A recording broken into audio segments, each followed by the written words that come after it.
అందరికీ నమస్కారం. ఈ వీడియోలో తెలంగాణ బడ్జెట్ 2025-26 సంబంధించినటువంటి బడ్జెట్ పూర్తి వివరాలు ఈ వీడియో చూస్తాము. ముఖ్యంగా ఈ వీడియో సందర్భంగా ప్లీజ్ సబ్స్క్రైబ్ చేయండి అండ్ షేర్ ఫ్రెండ్స్. ఈ ముఖ్యంగా తెలంగాణ బడ్జెట్ లో భాగంగా రాష్ట్ర ప్రభుత్వము ఆల్రెడీ కేంద్ర ప్రభుత్వము ఆ కేంద్ర బడ్జెట్ ప్రవేశపెట్టింది కాబట్టి ఆ తర్వాత రాష్ట్ర బడ్జెట్ ప్రవేశపెడతాయి. ఎప్పుడు కానీ సాధారణ బడ్జెట్ అంటే కేంద్ర ప్రభుత్వం బడ్జెట్ ప్రవేశపెట్టిన తర్వాతనే రాష్ట్ర ప్రభుత్వాలు ప్రవేశపెడతాయి. వాస్తవానికి ఈ యొక్క బడ్జెట్ అనేటువంటి ఈ పదం అనేది రాజ్యాంగంలో ఎక్కడ వాడబడలేదు. ఈ బడ్జెట్ అనేటువంటి ఆంగ్ల పదాన్ని బౌగెట్ట లేదా బోగెట్ట అనేటువంటి ఫ్రెంచ్ భాష ప్రవేశించబడింది. బౌగెట్ట అంటే తోలు సంచి అనేటువంటి అర్థం మనము ఫ్రెంచ్ భాషలో వాడుకుంటాం. అసలు బడ్జెట్ అంటే ఏంటి? బడ్జెట్ అంటే ఏంటి? బడ్జెట్ అంటే ఏంటి సార్ అంటే రాబోయే ఆదాయాలు, చేయబోయేటువంటి ఖర్చులు వివరాలు తెలిపేదాన్ని బడ్జెట్ అంటాం. మరి ఇక్కడ రాజ్యాంగంలో బడ్జెట్ గురించి కేంద్ర బడ్జెట్ గురించి తెలిపేటువంటి నిబంధన 112వ నిబంధన. ఎన్నో నిబంధన? 112 నిబంధన అనేది కేంద్ర సంబంధించినటువంటి బడ్జెట్. రాష్ట్ర బడ్జెట్ గురించి తెలిపేటువంటి నిబంధన 202 నిబంధన అనేది రాష్ట్ర బడ్జెట్ తెలియజేస్తుంది. మరి అంటే వాస్తవానికి బడ్జెట్ అనే పదాన్ని రాజ్యాంగంలో వాడలేదు. మరి ఏమని వాడారు రాజ్యాంగంలో? ఇక్కడ యాన్యువల్ ఫినాన్స్ రిపోర్ట్ అని వాడడం జరిగింది. అంటే వార్షిక ఆర్థిక నివేదిక అనేటువంటి పేరుతోని రాజ్యాంగంలో ఉన్నది. కాబట్టి ఇక్కడ చూసినట్లయితే మరి తెలంగాణ బడ్జెట్ మరి మార్చ్ 19వ తేదీన తెలంగాణ బడ్జెట్ ను 2025-26 సంబంధించిన బడ్జెట్ ను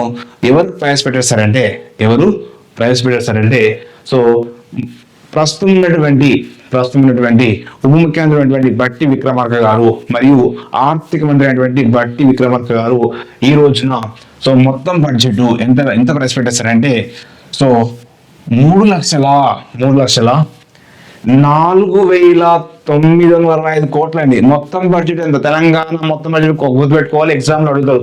3,04,965 కోట్లు. ఇందులో రెవెన్యూ వ్యయం ఎంత సార్ అంటే 2,26,962 అండి. 2,26,982 కోట్లు అనేది రెవెన్యూ వ్యయము. ఇందులో మూలధన వ్యయం ఎంత? మూలధన వ్యయం ఎంత అంటే 36,504 కోట్లు అండి. 36,504 కోట్లు అనేది మూలధన వ్యయం. ఇక్కడ గుర్తుపెట్టుకోవాలి మొత్తం బడ్జెట్ ఎంత. రెవెన్యూ వ్యయం ఎంత ఉంది, అదేవిధంగా మూలధన వ్యయము ఎంత ఉంది అనేది ఎగ్జామ్ లో అడిగే అవకాశం ఉంటుంది. తర్వాత చేనేత రంగానికి, వివిధ రంగాలకు బడ్జెట్ లో కేటాయింపులు ఇవ్వడం జరిగింది. అందులో చేనేత రంగానికి ఎన్ని కోట్లు కేటాయించారంటే 370 కోట్లు కేటాయించారు చేనేత రంగానికి. ఇందిరమ్మ ఇళ్లకు ఎంత కేటాయించారంటే 22,500 కోట్లు. 22,500 కోట్లు ఇందిరమ్మ ఇళ్ల కోసము, గృహ నిర్మాణం కోసం ఇక్కడ ఇవ్వడం జరిగింది.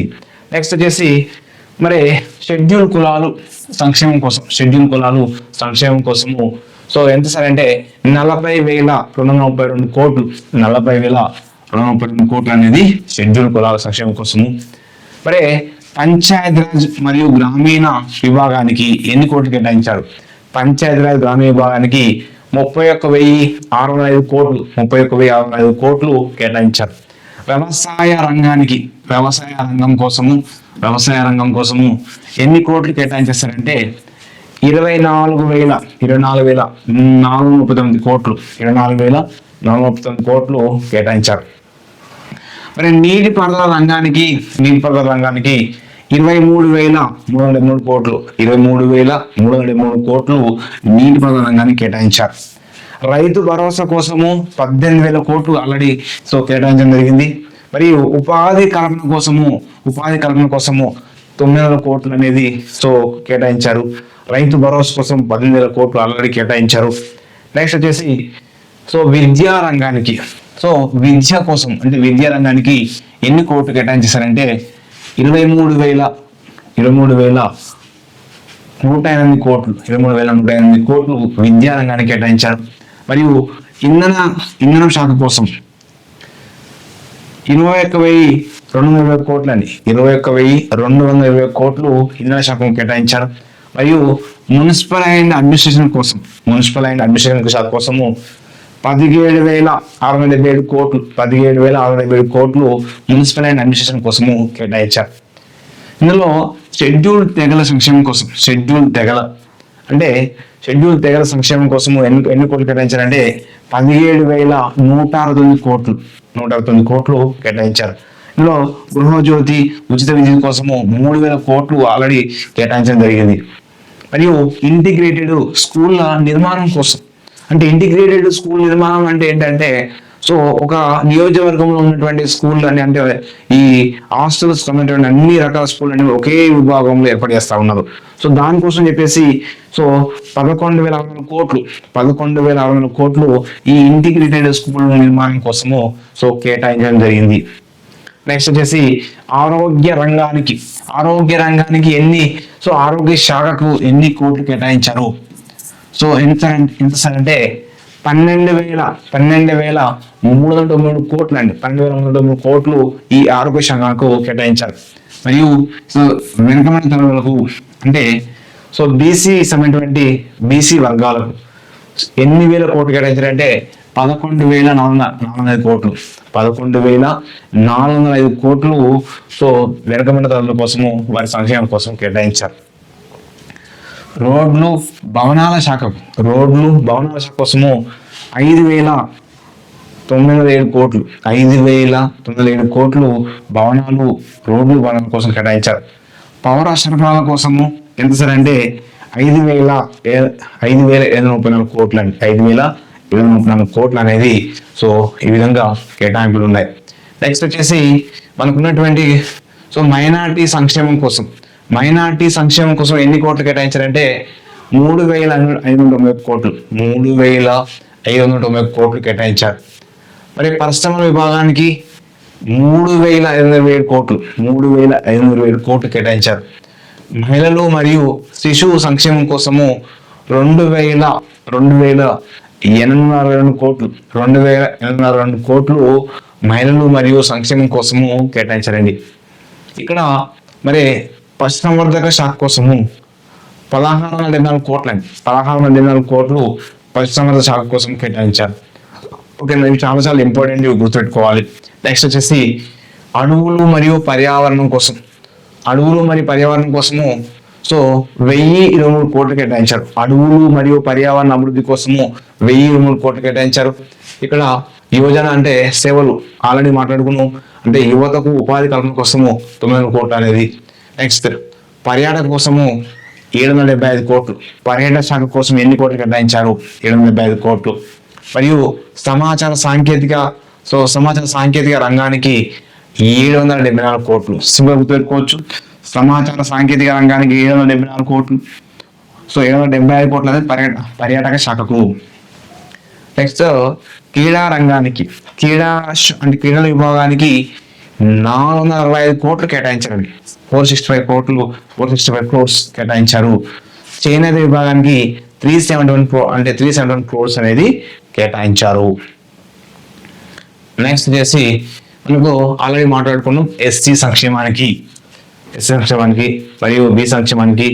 సో ఎస్సీ సంక్షేమం కోసము సో 40,232 కోట్లు ఎస్సీ సంక్షేమానికి. ఎస్టీ సంక్షేమానికి 17,169 కోట్లు కేటాయించారు. బీసీ సంక్షేమానికి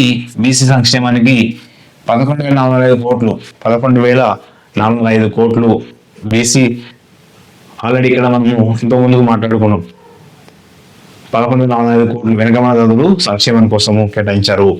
ఓకేనా, మళ్ళీ ఒకసారి ఇక్కడ అన్ని ఒక దగ్గర ఎస్సీ సంక్షేమానికి 40,232 కోట్లు, ఎస్టీ సంక్షేమానికి 17,169 కోట్లు, బీసీ సంక్షేమానికి 11,405 కోట్లు, విద్యుత్ శాఖకు 21,220 కోట్లు కేటాయించారు. నెక్స్ట్ హైదరాబాదు సో హెచ్ఎండిఏ అంటాం. హైదరాబాదు సో డెవలప్మెంట్ కోసం హెచ్ఎండిఏ యొక్క పరిధి యొక్క డెవలప్మెంట్ కోసం 150 కోట్లు కేటాయించారు. ఎన్ని కోట్లు? 150 కోట్లు కేటాయించారు. అంటే ఇవన్నీ కూడా సో